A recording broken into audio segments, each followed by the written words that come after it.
Zero পয়েন্টে গেছিলাম, zero পয়েন্টে ওইখানটা ঠিকঠাকভাবে। আরে আমার সামনে পড়লো তো। তোমার সামনে পড়েছে? রোডটা উপরে না থাকতো তাহলে আমাদের উপর আসতো। নামার সময় তো কোনো কষ্ট হচ্ছিল না, বাট এখন ওঠার সময় বিভৎস কষ্ট হচ্ছে।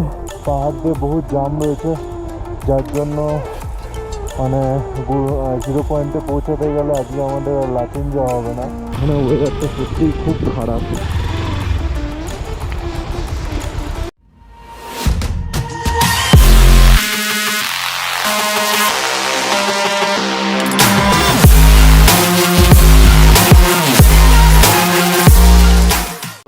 এখন আমরা এখান থেকে বেরোবো, বাইক ওয়ার্ম আপ হচ্ছে অ্যান্ড এখানে সব লাগেজ রয়েছে আমাদের। অ্যান্ড কালকে রাত্রিবেলা এই গ্লাভসটা আমি কিনেছিলাম, ঠান্ডা ছিল অ্যান্ড আমার গ্লাভসটা রাইডিং গ্লাভসটা হচ্ছে ওয়াটারপ্রুফ ছিল না, দ্যাটস ওয়াই এই গ্লাভসটা কিনেছিলাম। এটা ওয়াটারপ্রুফ নাকি দেখি কতটা রাস্তায় গিয়ে বুঝতে পারবো যে ওয়াটারপ্রুফ কি না। অ্যান্ড বেশ ভালোই ঠান্ডা, আমার মুখ দিয়ে প্রায় বলতে গেলে বুঝতেই পারছেন ধোয়া বেরোচ্ছে এখান থেকে। অ্যান্ড রাত্রিবেলা আমরা এই হোটেলটাতে স্টে করেছিলাম, গুড্ডু বাগার বলে। অ্যান্ড ওইখানে হুসেনদার বাইক অ্যান্ড আরও বাইকার্সরা আছে এখানে। অ্যান্ড বাইক ওয়ার্ম আপের সাথে সাথে আপনাদের একটা সিন দেখিয়ে দিচ্ছি। ওপরে দেখতে পাচ্ছেন পাহাড়ের চূড়া দিয়ে মেঘ। গাইস এখানে এতটাই ঠান্ডা যে ধোয়া কীভাবে বেরোচ্ছে দেখতে পাচ্ছেন। তো রাইট নাও গাইস এখন আমরা লাচুংয়ের হোটেল থেকে বেরিয়ে গেছি অ্যান্ড এখন আমরা আছি জিরো পয়েন্টের দিকে। অ্যান্ড মিডলে আর্মি এরিয়া ছিল, দ্যাটস ওয়াই ক্যামেরাটা খুলে ব্যাগে রাখতে হয়েছিল, ওর জন্য কোনো শ্যুট করতে পারিনি। অ্যান্ড এখানে আমি আর্মি এরিয়া পার করে একটা জায়গায় দাঁড়ালাম অ্যান্ড একটা জিনিস দেখতেই পাচ্ছেন, এইটার জন্য ক্যামেরাটা না লাগিয়ে থাকতে পারলাম না, আপনাদেরকে দেখাবো বলে। ভগবান প্রকৃতিকে কি সৃষ্টি করেছে দেখে নিন একবার। মানে সুইজারল্যান্ড কি, এইটাই তো সুইজারল্যান্ডের বাপ এইগুলো। ও হ্যাঁ, এখন তাড়াতাড়ি যেতে হবে আমাদেরকে। লাচুং থেকে 0.51 কিলোমিটার, ইয়মথং 20 কিলোমিটার এখান থেকে। ইয়মথং পার করে জিরো পয়েন্ট পড়বে। অ্যান্ড প্রচণ্ড বৃষ্টি হচ্ছে দেখতেই পাচ্ছেন আপনারা। লাচুং থেকে জিরো পয়েন্ট বাইকে যেতে প্রায় 1.5 ঘন্টা মতো লাগে, আর গাড়িতে নাকি প্রায় 2 ঘন্টা মতো টাইম লাগে।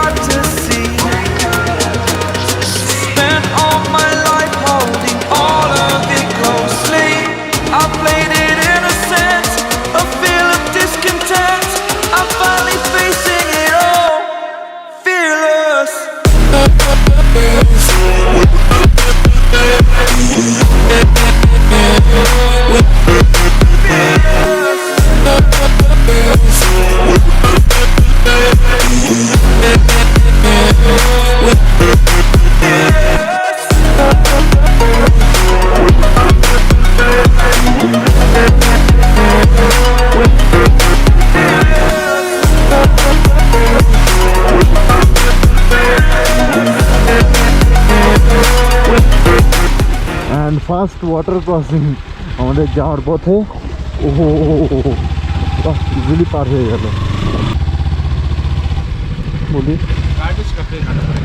ও গার্বেজের জন্য পে করতে হবে।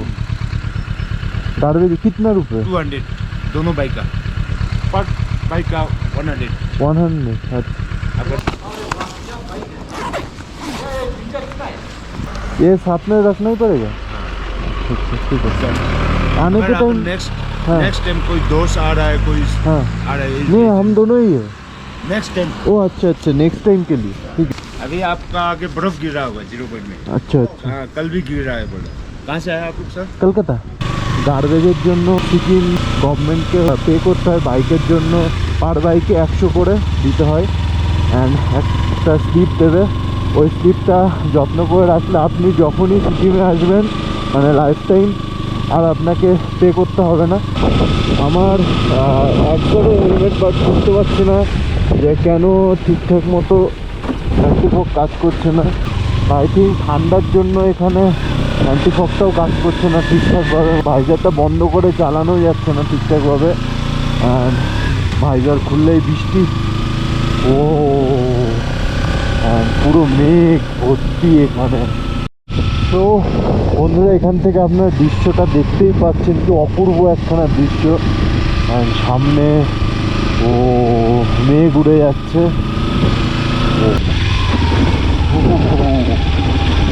অফরোডিং অ্যান্ড আর একখানা ওয়াটার ক্রসিং এখানে। সামনে একখানা বড় ওয়াটার ক্রসিং মনে হচ্ছে, অনেক বড়।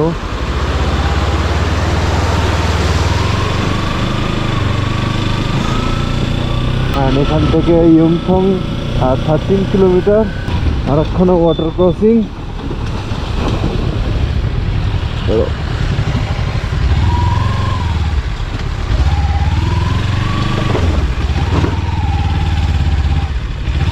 এখানে ওয়েদারটা সত্যিই খুব খারাপ, বিভৎস রকমের খারাপ।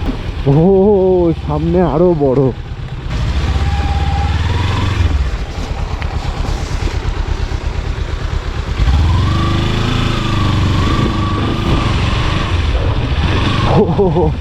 হয়ে গেছে কোনো মতে। খুবই টাফ সিচুয়েশন এখানে, ঠান্ডাও প্রচণ্ড এখানে। অ্যান্ড বন্ধুরা, মাইক্রোফোন লাগানো নেই, কারণ বৃষ্টি পড়ছিল বলে মাইক্রোফোন সব অ্যাডাপ্টার সব খুলে দিয়েছি। জাস্ট অনলি গোপ্রো, উইথ গোপ্রোর মাইক দিয়ে সব রেকর্ড হচ্ছে। অডিও একটু খারাপ এলে অ্যাডজাস্ট করে নেবেন, বাট সিনগুলো আপনারা একটু এনজয় করে নেবেন।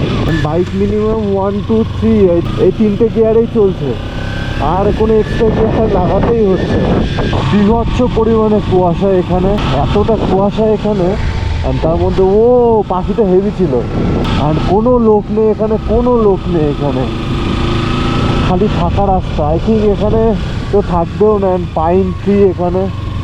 ও অসাম গাইজ, এখন আছি আমরা ইয়মথং ভ্যালিতে। সামনে পুরো ফগি অ্যান্ড সামনে ভ্যালি রয়েছে, বাট ফগের জন্য কোনো ভিজিবিলিটি নেই। What a place man. And এখানে একটা মনেস্ট্রি রয়েছে, মেবি ওখানে দেখতে পাচ্ছি মনেস্ট্রিটা।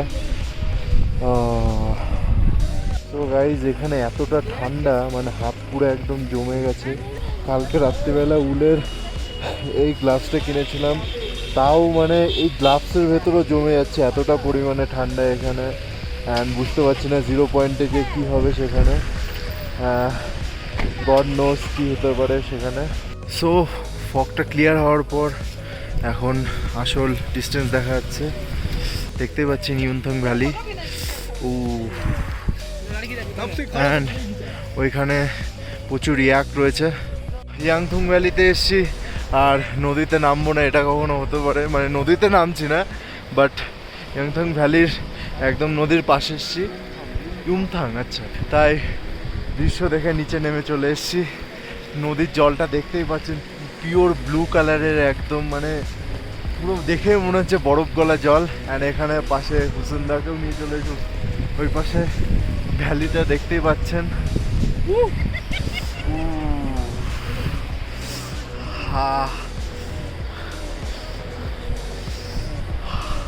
অ্যান্ড প্রচণ্ড ঠান্ডা এখানে, অ্যান্ড হাত পুরো একদম জমে গেছে, মানে গ্লাভস ছাড়া থাকাই যাচ্ছে না একদম, এতটা ঠান্ডা এখানে।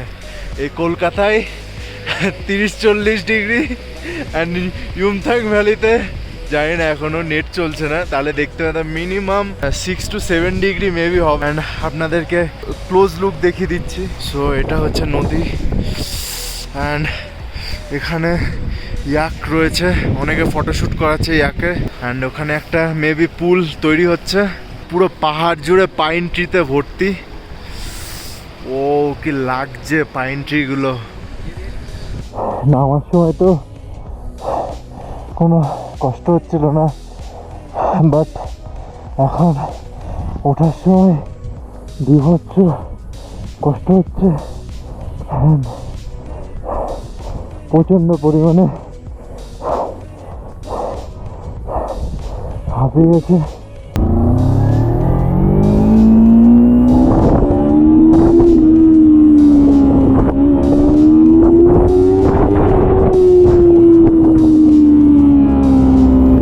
So look at the flower guys, পাহাড়ি ফুল এগুলো, ফুলের নাম কেউ জানি না, আপনারা যদি কেউ জেনে থাকেন তাহলে কমেন্ট সেকশনে অবশ্যই কমেন্ট করে জানাবেন যে এই ফুলটার নাম কি। অ্যান্ড ওই পাশে আরও প্রচুর ফুল রয়েছে। ও হোয়াট এ ওয়াটারফল, অ্যান্ড এখানে আরেকটা ওয়াটারফল, ওয়াও কত ওয়াটারফল, সব লাচুং ভ্যালির নদীতে গিয়ে মিশছে।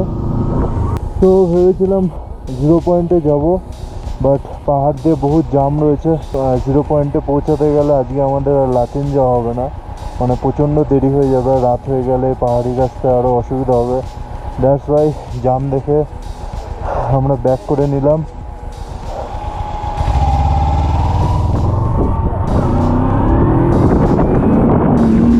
সো এখন আমরা 0 পয়েন্ট থেকে ফেরার পথে একখানা ব্রিজ পেলাম, অ্যান্ড এই ব্রিজটা দেখে আমরা না এসে থাকতে পারলাম না, দ্যাটস ওয়াই চলে এলাম এখানে।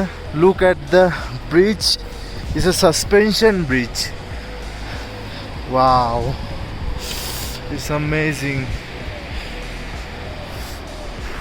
ও কাঁপছে এটা পুরো এখান থেকে ওই অবধি, ওয়াও।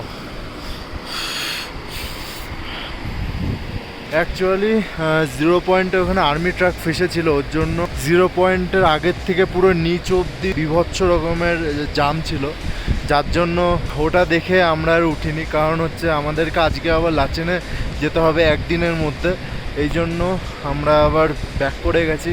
কি আর করবো, আমাদের মেন ডেস্টিনেশনে যেতে হবে। And oh boy what a place. তো বন্ধুরা, অবশেষে দেখা হচ্ছে আপনাদের সাথে লাচেন যাওয়ার পথে। আজকে আমরা লাচুং থেকে ফিরছি, দেখতেই পাচ্ছেন প্রচণ্ড বৃষ্টি হচ্ছে। লাচুং থেকে লাচেন আসার পথে আর্মি বহুত চেকপোস্ট করে, গোপ্রো আমি ব্যাগে রেখেছিলাম। আজকে 0 পয়েন্টে গেছিলাম, 0 পয়েন্টে ওইখানটা ঠিকঠাকভাবে ও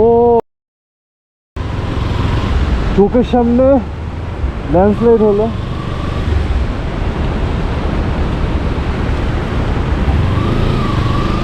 চোখের সামনে ল্যান্ডস্লাইড হলো একখানা।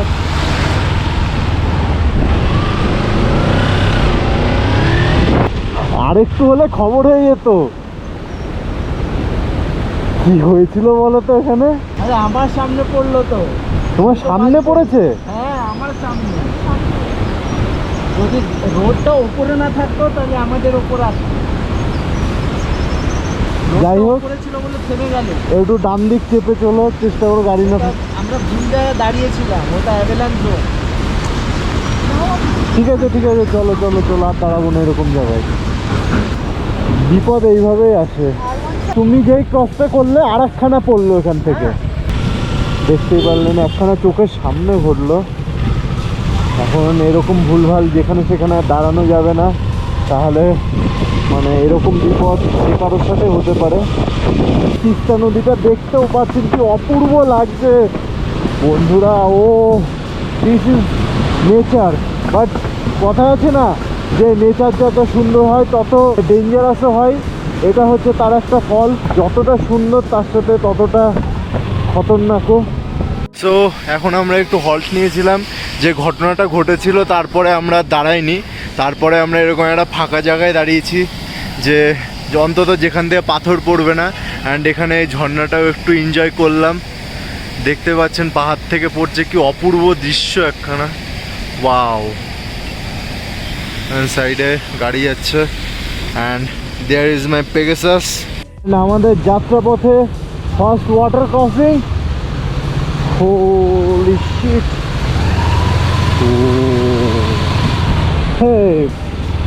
পার হয়ে গেছি। অন্ধকার হয়ে যাওয়ার আগে look at the view guys. এই দৃশ্যটা দেখিয়ে দিচ্ছে আপনাদেরকে যে কি অপূর্ব লাগছে এখানে। তার মধ্যে এক লোক ওখানে সুসুও করছিল, দেখে যা মনে হলো। তো এখন আমরা লাচেন চেকপোস্টের কিছুটা দূরে আছি। লাচেন চেকপোস্টে ঢোকার আগে আমরা গোপ্রোটা খুলে নেবো, কারণ লাচেন চেকপোস্টে গোপ্রো দেখলে দেখে দেবে। অ্যান্ড তার আগে আপনাদেরকে কিছু সুন্দর দৃশ্য দেখিয়ে দিই। সন্ধ্যা হওয়ার আগে কুয়াশা পুরো ভর্তি এখানে।